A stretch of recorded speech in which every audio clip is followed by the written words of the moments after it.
પથ્થર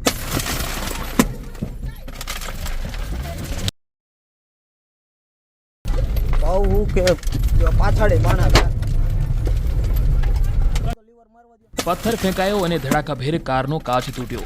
તરત જ મહિલાએ અંદર હાથ ઘુસાડ્યો અને જિગીશા પટેલને થપ્પડ ઝીકી દીધી.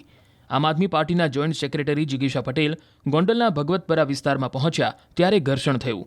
દાવો કરાઈ રહ્યો છે કે જિગીશા પટેલ પાણી અને રસ્તાની સમસ્યાને લઈને મુલાકાત માટે આ વિસ્તારમાં આવ્યા હતા, પરંતુ અહીં તેમના પર હુમલો થઈ ગયો.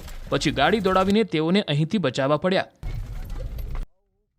નીકળી જાય ગાડી. નહીં જાવું જ નથી. આપણે પોલીસને બોલવા દે અને કરવા દે કે ભારતીય જનતા પાર્ટીના કોર્પોરેટરને આટલી આપણે રજૂઆત કરીએ છીએ. ફોન એને જ કર્યો, બરાબર. આપણે એના સિવાય કોઈને ખબર નથી. આપણે અહીંયા આ લોકોની અરજી સાંભળવા આવ્યા છીએ, તો આપણે આ લોકોને અહીંયા મોકલા કોને? પાણો લીએ જો, પાણા લીધા બધા. કઈ વાંધો નહીં, તોડી નાખશે, લાગશે આપણને ના, પણ બીજું કઈ નહીં. લીવર માર દો ભાઈ. નીકળી જાય ગાડી તો લીવર મારવા દો.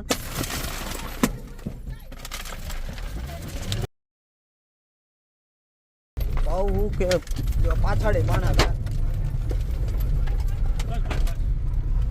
અહીંથી નીકળી જાય ગાડી. હા, જવા દે.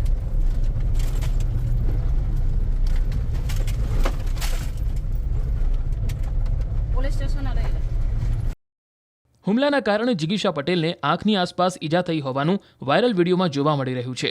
આ ઉપરાંત તેમના વાળમાં કાચના ટુકડા ઘૂસી ગયા. તેઓને સારવાર માટે હોસ્પિટલ ખસેડાયા. આ તરફ પોલીસ પણ દોડી આવી અને તપાસ શરૂ કરી. જિગીશા પટેલ પર હુમલાને લઈને હવે રાજકારણ ગરમાયું છે. આમ આદમી પાર્ટીના પ્રદેશ પ્રમુખ ઈસુદાન ગઢવીએ ફેસબુક પર ઘટનાનો વિડીયો શેર કરતા લખ્યું કે જિગીશાબેન પટેલ પર જીવલેણ હુમલો થયો છે, જે અતિશય નિંદનીય છે. હું આ ઘટનાને સખત શબ્દોમાં વખોડું છું. જનતાના પ્રશ્નો માટે લડવું એ કોઈ ગુનો નથી. સભ્ય સમાજમાં આ રીતની ઘટનાઓ માટે કોઈ સ્થાન હોઈ શકે નહીં. આ તરફ આપના પ્રદેશ મહામંત્રી મનોજ સોરઠિયાએ સીધો જ ભાજપ પર આરોપ લગાવ્યો છે.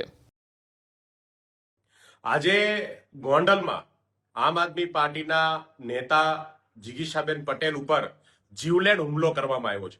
એનો વાક માત્ર એટલો હતો કે ગોંડલમાં લોકોની ફરિયાદને સાંભળવા માટે, લોકોએ જ્યારે એમને બોલાવ્યા ત્યારે સાંભળવા માટે ત્યાં ગયા અને એમણે ભાજપના કોર્પોરેટરને બોલાવી અને આ જે મુદ્દો છે એ મુદ્દા ઉપર રજૂઆત કરી. આજે ગુજરાતની અંદર ભાજપના નેતાઓનો અહંકાર એટલો બધો વધ્યો છે કે એમને હવે લોકોની વાત સાંભળવી પણ ગમતી નથી. કોઈ સવાલ પૂછે, કોઈ એમને પ્રશ્નો પૂછીને એમના કામોને લઈને એમને ઘેરવાની કોશિશ કરે તો એમનાથી સહન થતું નથી. સત્તામાં 30 વર્ષથી બેસવા છતાંય આજે લોકોને સાંભળવાને બદલે, લોકોના પ્રશ્નોના સમાધાન કરવાને બદલે આવા જીવલેણ હુમલાઓ કરવાનું કામ કરે છે. ખૂબ દુઃખદ વાત છે. હું ઉપરવાળાને પ્રાર્થના કરીશ કે બેનને ભગવાન શક્તિ આપે અને જલ્દીથી સાજા થાય, પણ આજે ભાજપના અહંકારી નેતાઓને પણ ઉપરવાળો સદબુદ્ધિ આપે કે ગુજરાતની રાજનીતિમાં આવા હુમલાઓનું કોઈ સ્થાન નથી. આ તરફ સરદાર પટેલ ગ્રુપના રાષ્ટ્રીય અધ્યક્ષ લાલજી પટેલે નાયબ મુખ્યમંત્રી અને ગૃહમંત્રી હર્ષ સંઘવીને પત્ર લખીને જિગીશાબેન પર હુમલો કરનારને કાયદાનું ભાન કરાવવા માંગ કરી. લાલજી પટેલે કહ્યું, પાટીદાર સમાજની દીકરી પર થયેલો હિચકારી હુમલો કાયરતાપૂર્ણ અને નિંદનીય છે.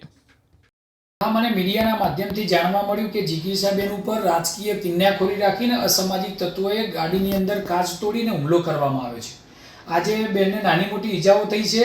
જે પણ અસામાજિક તત્વોએ આ હુમલો કર્યો હોય એમને કડકમાં કડક સજા કરવામાં આવે અને જાહેર વરઘોડો કાઢવામાં આવે, કારણ કે પાટીદાર દીકરી પર હુમલો થયો છે.